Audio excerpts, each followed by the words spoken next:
Halo, apa kabar anak-anak kelas 5 yang luar biasa?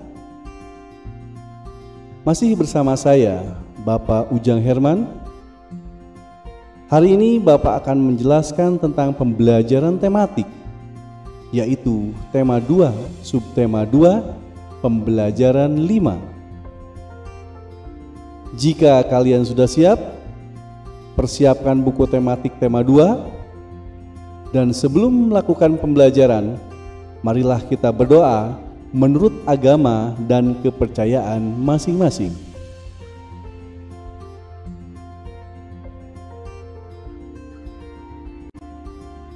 Anak-anakku yang terkasih, sebelum kita mulai pembelajaran, akan Bapak bacakan dulu tujuan pembelajaran yang harus dicapai hari ini.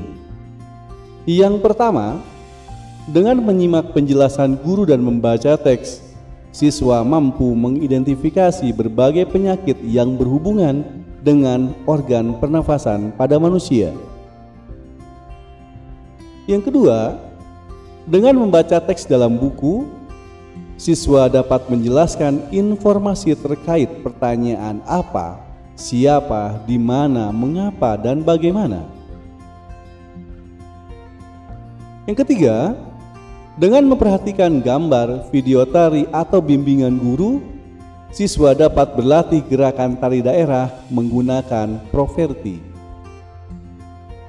Baik anak-anak yang terkasih, mari kita mulai pembelajarannya.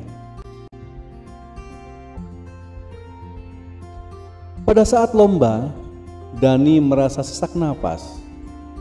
Dani menderita asma sehingga mudah sesak napas.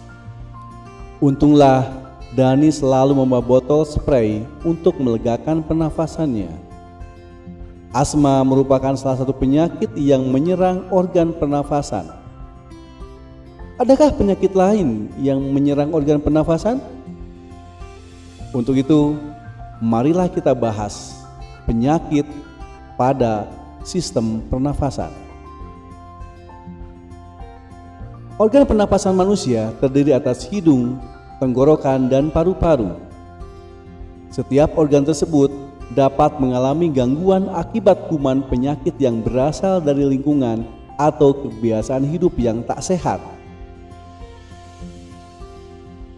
Berikut kita beberapa contoh gangguan pada sistem pernapasan manusia.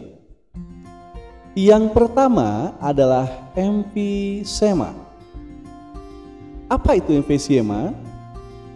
Yaitu penyakit pada paru-paru.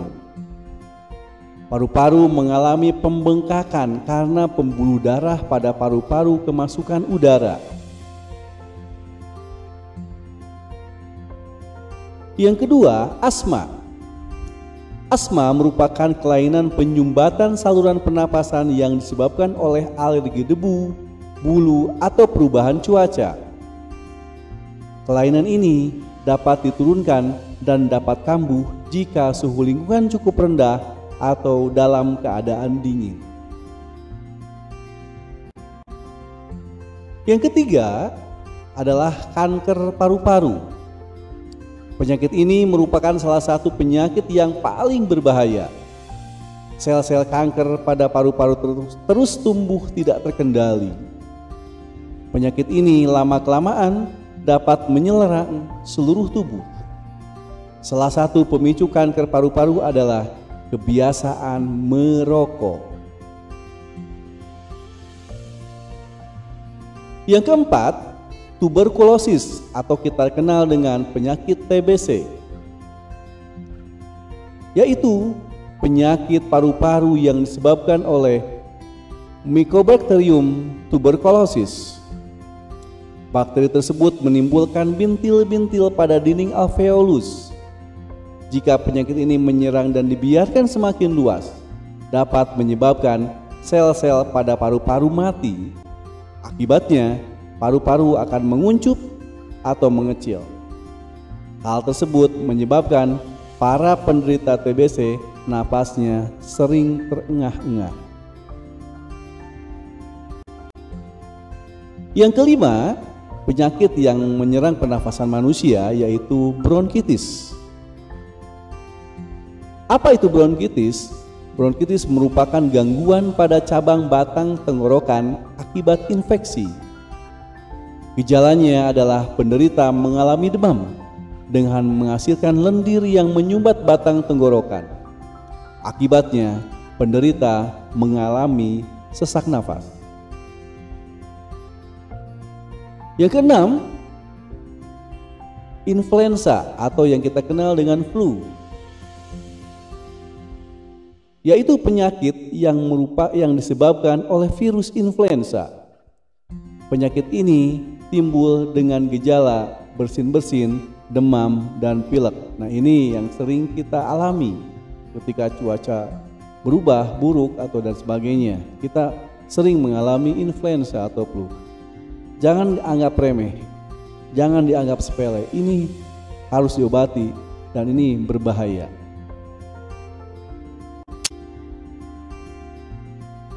Anak-anakku yang terkasih, setelah kita membahas penyakit yang menyerang pernafasan pada manusia, pada sistem pernafasan, maka tuliskanlah dalam tabel seperti contoh berikut. Di situ ada kata tanya, apa, siapa, di mana, kemudian membuat suatu pertanyaan dari bacaan tadi. Kemudian buatlah jawaban-jawabannya.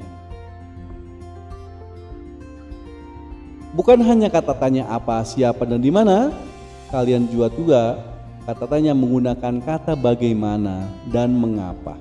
Tentunya ini sudah dipelajari pada awal subtema 1. Ya, kalian sudah paham semua untuk mengisi tabel yang ada dalam buku tersebut.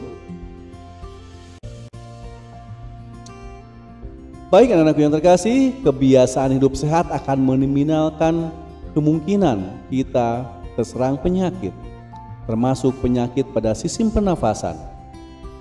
Salah satu kebiasaan hidup sehat adalah dengan selalu aktif melakukan latihan fisik. Latihan fisik tidak hanya dapat dilakukan dengan melalui olahraga saja, tetapi juga dapat dilakukan dengan menari. Berikut adalah gambar beberapa tarian daerah yang menggunakan proverti. Yang pertama adalah tari piring. Jelas properti utamanya adalah piring, betul, anak-anak, ya. Yang kedua ada tari payung. Sudah bisa ditebak ya, properti utama adalah pasti payung. Properti tambahannya seperti selendang, peci, dan sebagainya. Lihat dan perhatikan gambar yang ada. Yang ketiga, tari serimpi. Tari serimpi, properti yang digunakan adalah mahkota, selendang, kostumnya, dan sebagainya. Yang berikutnya adalah tari janger. Perhatikan tari janger yang berasal dari Bali, ya kan? Propertinya apa saja? Oke, yang terlihat adalah kipas, mahkota, selendang, dan sebagainya, ya. Nanti kalian bisa simpulkan tari piring propertinya apa saja dan sebagainya. Tentunya kalian sudah mempelajari pada pembelajaran sebelumnya. Baik anak-anakku yang terkasih, demikianlah pembelajaran hari ini yang bisa Bapak sampaikan. Mohon maaf apabila kekurangan. Terima kasih dan selamat belajar.